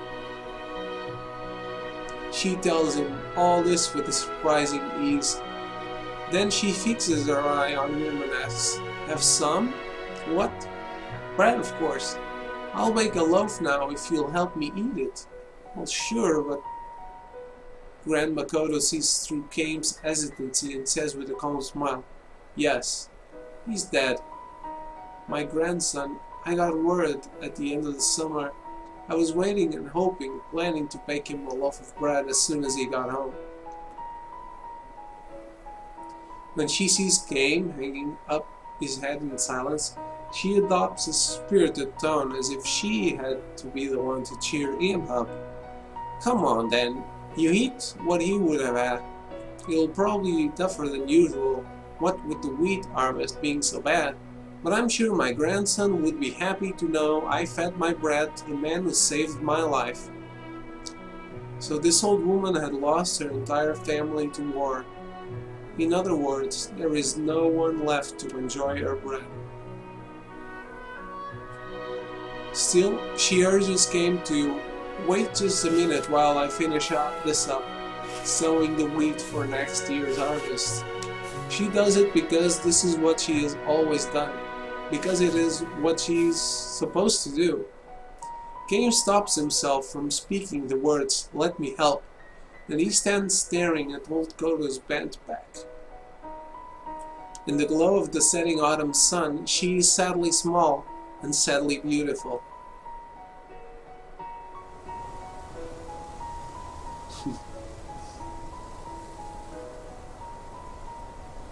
Game eats the fresh baked bread. Old Koto was right. Made from wheat grown without its full measure of care, the bread is hard and dry and poor in taste. Still, of all the bread Cain has eaten and will go on to eat in his long, long life, this is by far the most delicious. The end.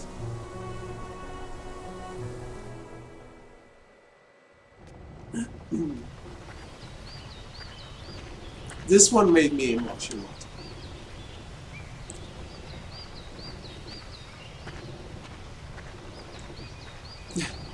Grandma Koto wanna know it all.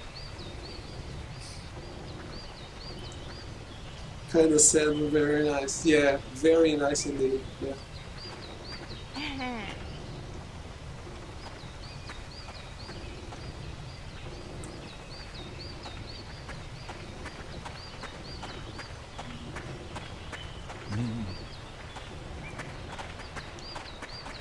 I love these stories in this game. This is like the worst thing you can have for a stream, I think. Because it's just guy reading a screen. It's so beautiful. I really, really enjoy it.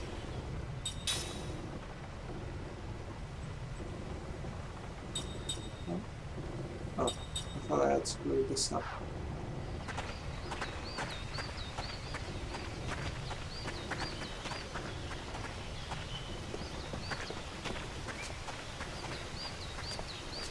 Yeah, I talked to these people already.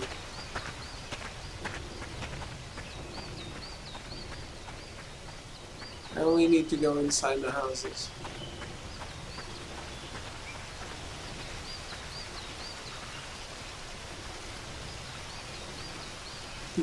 It's fine, the stories are good enough for the lack of action. The Rusty might disagree. Yeah, I get it. It's not for everyone. Oh, of all people, it's Cain. Hey everyone, we got a visitor. Just like RPGs in general are not for everyone. Well, thanks for visiting. I know this place isn't so fancy, but I hope you like it all the same. Shh, quiet down. I was gonna play with my brother, but he's not home. Probably out getting into trouble again.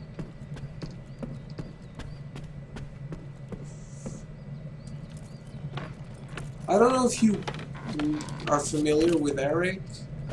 He was team captain for Extra Life on the Kinda Funny team.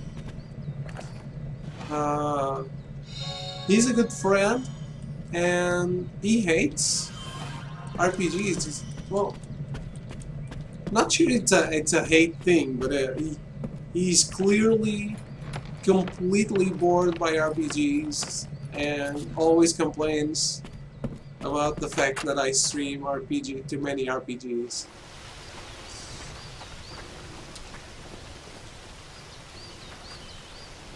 I guess not everyone can like the same thing.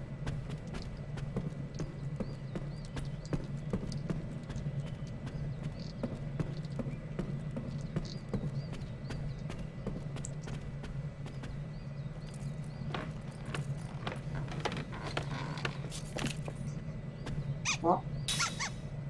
No.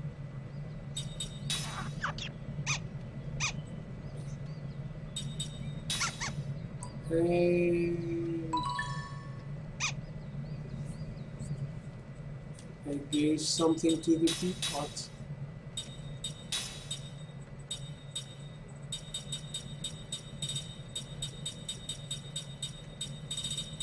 Earth Shard reduces earth element damage. That's shit.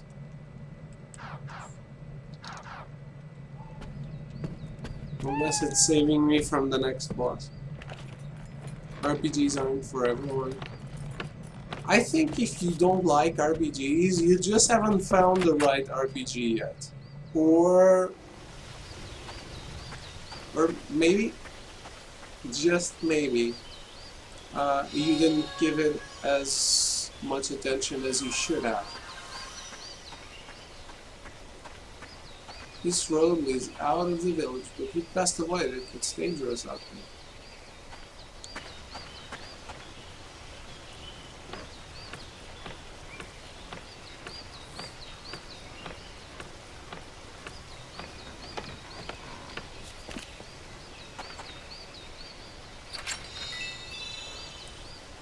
We got some gold.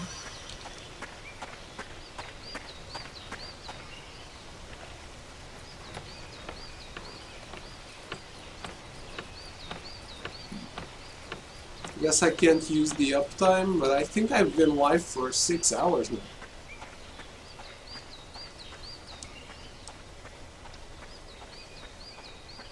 Some people don't give RPGs fair shakes because they just want immediate satisfaction or mindless action. Yeah, exactly. If you don't give it the time it deserves, it's never going to happen.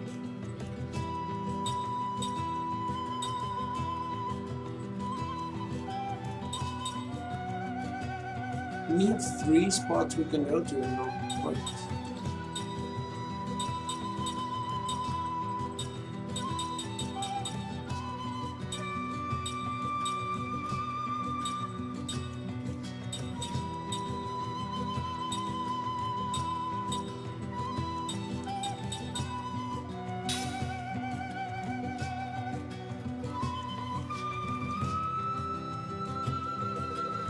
since 7, so 6 hours, yeah.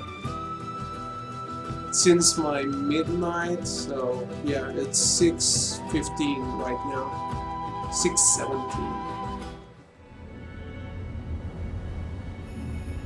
Northern King.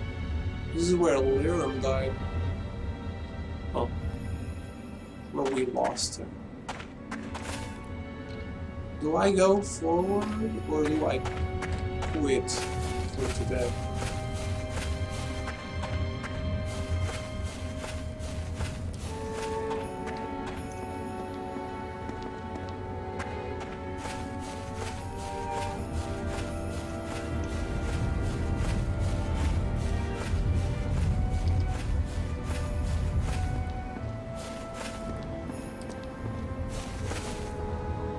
Wow, what a view. It's pretty, isn't it? The trunk came. Lirum was here. Mom? Yeah, and that day, from this cliff, I lost the 2 things I cherished the most in the world. Lirum and Sarah. Mom always wanted to meet her own mom and dad. I think getting to see you made her really happy, Kane. I think so. And now I got to meet you too. I wish I could introduce you to Sarah. She's my grandma, right? I'd love to see her and tell her how happy Mom was. Me too.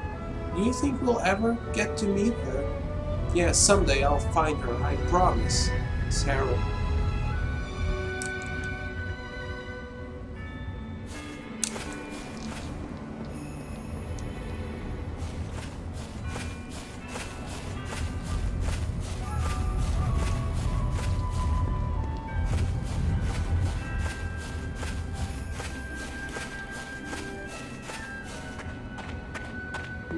Something here. I wonder if there was more stuff back there around us.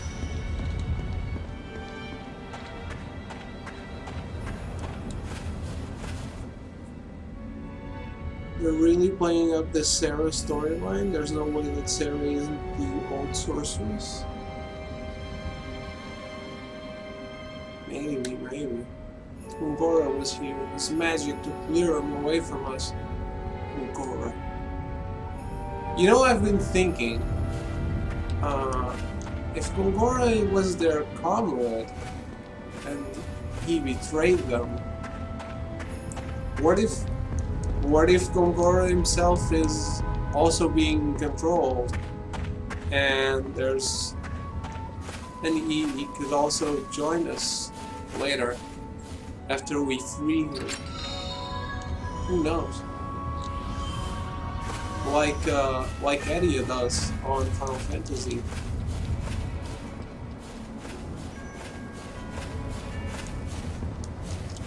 Because we fight Edia thinking she's evil, but she's being controlled by Ultimecia.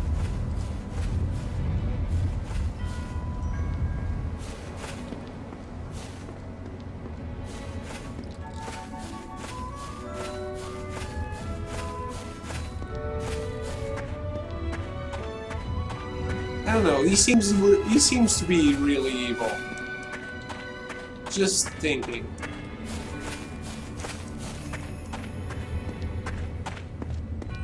Hey, Beard of the Net. This game was the best Xbox 360 game. Only reason I got mine fixed so many times. Yeah, it's my first time playing it. I'm really loving the game. I can't wait to see more and to find out more, because I've come to this game pretty much clean. I know nothing of what's been happening. I knew nothing of what's been happening, and I know nothing of what's about to happen. So I'm really glad. Coming into a game or a film with no knowledge of what's going to happen is really cool. I assume I can't do anything here.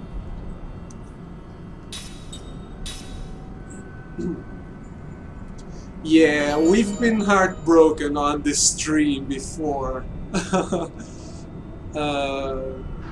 2 streams ago or something.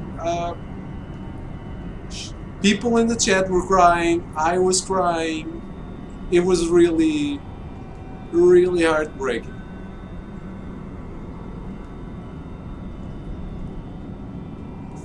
Tolton was behind all this as the super mastermind. I don't think Tolton will be a mastermind, no.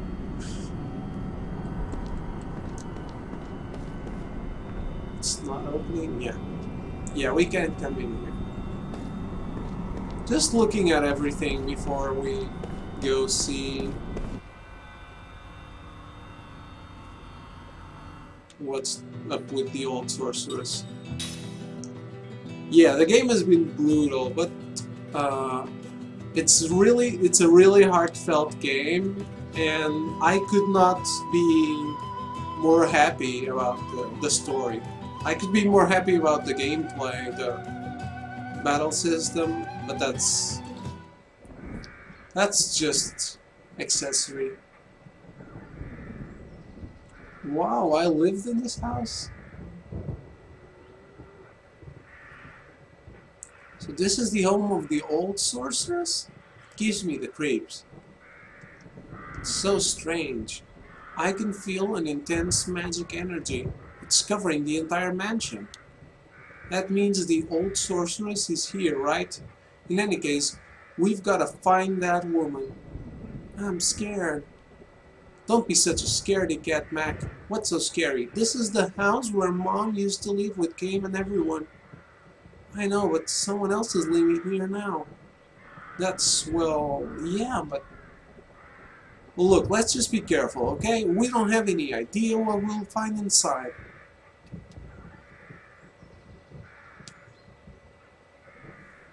Okay, nice.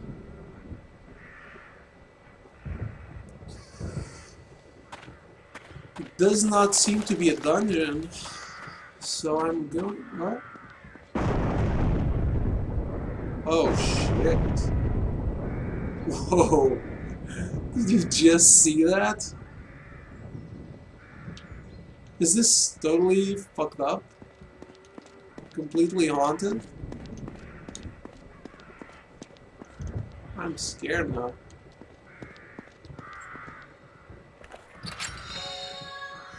So menacing.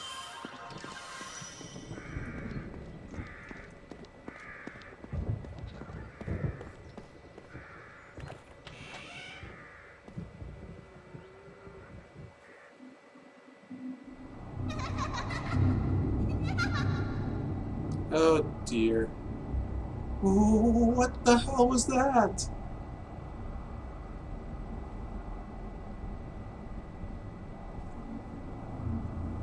Okay, so this is not a very big place, I think. But it's probably best if we stop here for today. Because all that leaves does flow, thus do they fade away. What's that? They look like pieces of a poem. The sorceress did this. She made a mess of everything. Let's get rid of her for good. They voice acted that, didn't they? I think they did. I'm sorry if they didn't.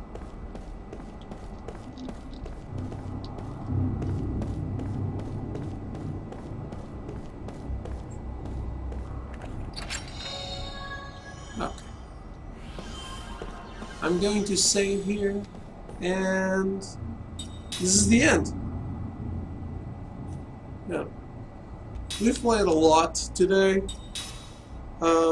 They did do the voice acting, nice.